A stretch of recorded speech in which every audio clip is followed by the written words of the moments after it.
Мир вам, братья и сестры. Закончил наконец-то вот эту дикую финку, как я ее назвал. Такая получилась. Внешний вид. Ну, сама финочка. 9 ХФ или 9 ХС, точно не знаю, какой металл.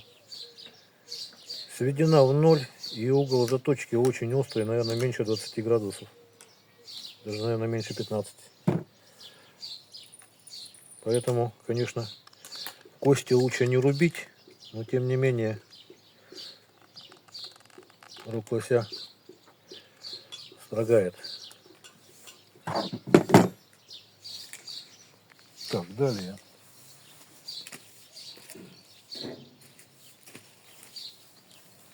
Деревяшка такая. По дереву работать одно удовольствие. Ну, то есть режет вообще, не замечает и вдоль и поперек. Еще раз покажу. Мне же прям нравится.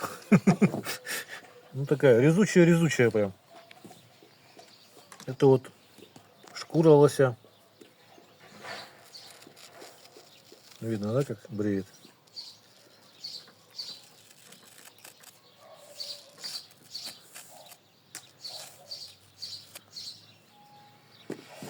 А это вот толстая кожа такая, лосиная тоже.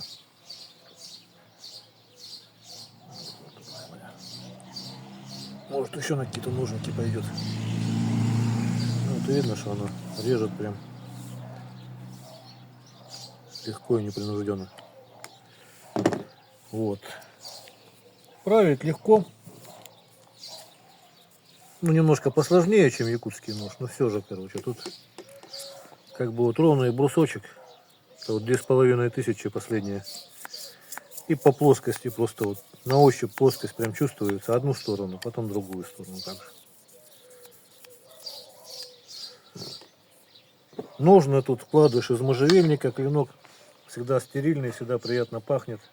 Кожа толстенная, она такая дубовая, прям дубовая. И сделано все по стандартам, то есть клинок он как длина ладони, финский стандарт. Тут тоже рукоятка такая же примерно. Приталенная такая вся. И ну здесь, конечно, кожу, вот я замучился шить ее. Тут миллиметра 4, наверное, толщина. И вот этот шов сделать. Об него, кстати, можно править.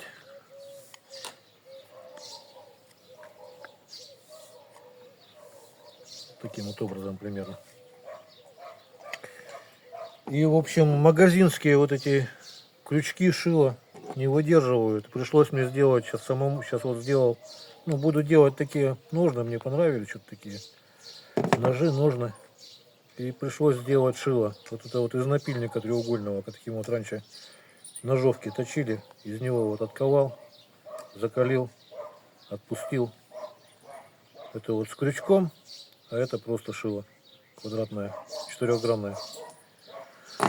Вот. В общем, всего самого доброго. До свидания.